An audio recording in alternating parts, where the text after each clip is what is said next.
नमस्कार मित्रों। आज मैं मुंशी प्रेमचंद्र जी द्वारा रचित कहानी त्रिया चरित्र का चौथा भाग लेकर आई हूँ। पिछले भाग में हम लोग यहाँ तक सुन चुके थे कि मगनदास रंभा को ज्यों-ज्यों बारीक से बारीक निगाहों से देखता त्यों-त्यों उस पर प्रेम का रंग गाढ़ा होता जाता था। अब आगे की कहानी प्रस्तुत करने से पहले मेरा आप लोगों से अनुरोध है कि अगर आप मेरे चैनल को सब्सक्राइब नहीं किए हैं तो सब्सक्राइब कर लीजिए ताकि मैं अपना पूरा वीडियो आप तक पहुंचा सकूं। प्रस्तुत है आगे की कहानी। वह रोज उसे कुएं से पानी निकालती देखता, वह रोज घर में झाड़ू देती, रोज खाना पकाती। आह, मगनदास को उन ज्वार की रोटियों में जो मज़ा आता था वह अच्छे से अच्छे व्यंजनों में भी न आया था। उसे अपनी कोठरी हमेशा साफ सुथरी मिलती, न जाने कौन उसका बिस्तर बिछा देता। क्या यह रंभा की कृपा थी? उसकी निगाहें शर्मीली थी। उसने उसे कभी अपनी तरफ चंचल आंखों से ताकते नहीं देखा। आवाज़ कैसी मीठी, उसकी हंसी की आवाज़ कभी उसके कान में नहीं आई। अगर मगनदास उसके प्रेम में मतवाला हो रहा था तो कोई ताजुब की बात नहीं थी। उसकी भूखी निगाहें बेचैनी और लालसा में डूबी हुई हमेशा रंभा को ढूंढा करती थी।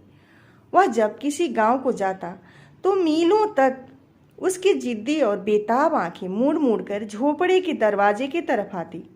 उसकी ख्याति आस पास फैल गई थी, मगर उसके स्वभाव की सरलता और उदार हृदयता से अक्सर लोग अनुचित लाभ उठाते थे।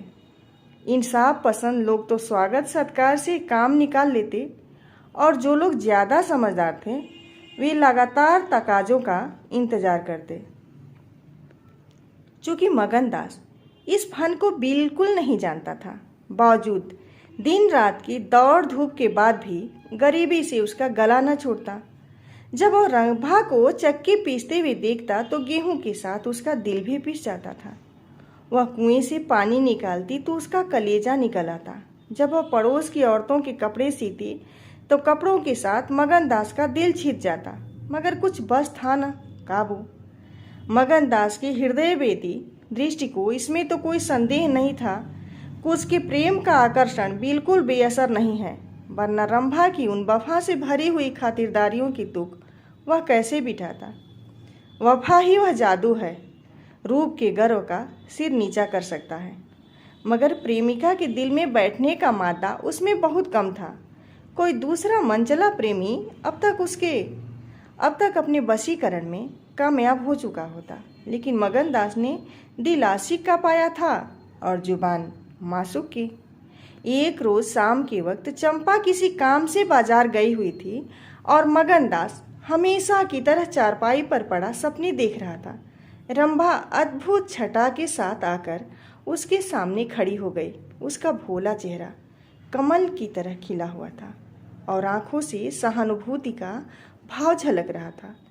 मगनदास ने उसकी तरफ पहले आश्चर्य और फिर प्रेम की निगाहों से देखा और दिल पर जोर डालकर बोला, आओ रंभा, तुम्हें देखने को बहुत दिन से आंखें तरस रही थी। रंभा ने भोलेपन से कहा, मैं यहाँ न आती तो तुम मुझसे कभी न बोलते। मगनदास का हौसला बढ़ा, बोला, बिना मर्जी पाए तो कुत्ता भी नहीं आता। रंभा मुस्कुराई, कली खिल गई, मैं तो आप ही चली आई। मगनदास का कलेजा उछल पड़ा। उसने हिम्मत करके रंभा का हाथ पकड़ लिया और भावावेश से कांपती हुई आवाज़ में बोला, नहीं रंभा, ऐसा नहीं है, यह मेरी महीनों की तपस्या का फल है। मगनदास ने बेताब होकर उसे गले से लगा लिया। जब वह चलने लगी तो अपने प्रेमी की ओर प्रेम भरी दृष्टि से देखकर बोली, अब यह प्रीत हमको निभानी होगी। पौ फटने के वक्त जब सूर्य देवता के आगमन की तैयारियां हो रही थी तो मगनदास की आंखें खुली। रंभा आटा पीस रही थी।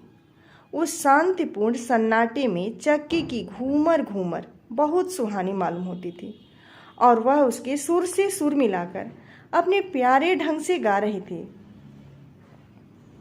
झूलनिया मोरी पानी में गिरी, मैं जानू मोको पिया मनई है, मो जानू मोको पिया मनई है उल्टी मना मन मोको पड़ी झूलनिया मोरी पानी में गिरी।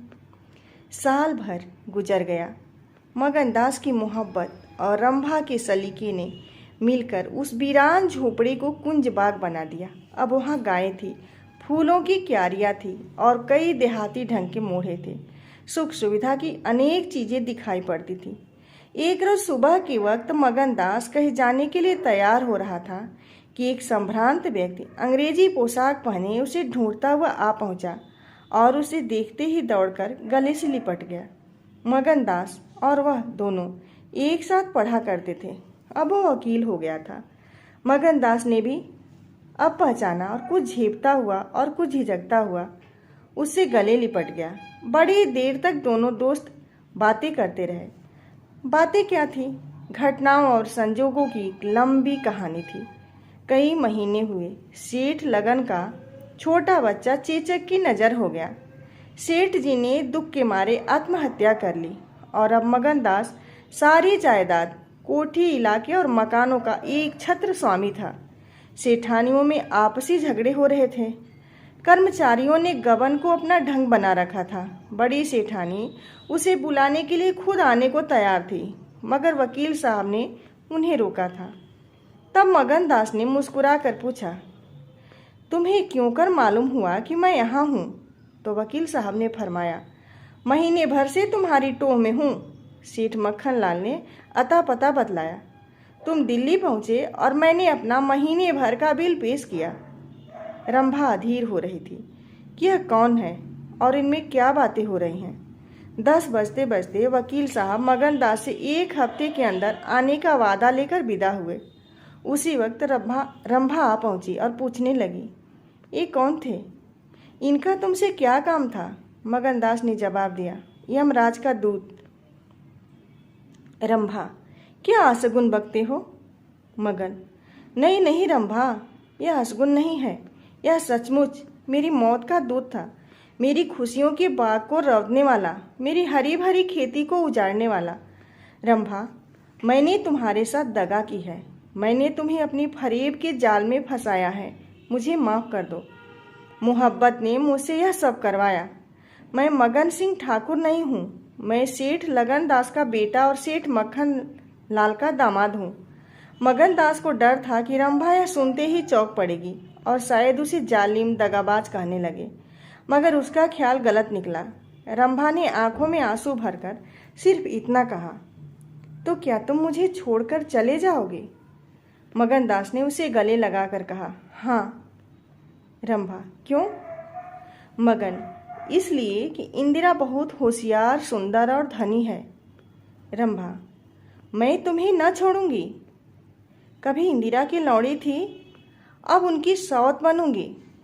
तुम जितनी मेरी मोहब्बत करोगे उतनी इंदिरा को तो न करोगे ना? क्यों? मगनदास इस भोलेपन पर मतवाला हो गया। मुस्कुरा कर बोला, अब इंदिरा तुम्हारी लौड़ी बनेगी, मगर सुनता हूँ वह बहुत सुंदर है। कहीं मैं उसकी सूरत पर लुभा न जाऊँ। मर्दों का हाल तुम नहीं जानती, मुझे अपने ही से डर लगता है। रंभा ने विश्वास भरी आंखों से देखकर कहा, क्या तुम भी ऐसा करोगे? जो जी में आए करना। मैं तुम्हें न छोड़ूंगी। इंदिरा रानी बने, मैं लौड़ी होंगी। क्या इतने पर भी मुझे छोड़ दोगे? मगनदास की आंखें डबडबा गई। बोला, प्यारी, मैंने फैसला कर लिया है कि दिल्ली न जाऊंगा। यह तो मैं कह ही न पाया कि सेठ जी का स्वर्गवास हो गया। बच्चा उनसे पहले ही चल बसा था।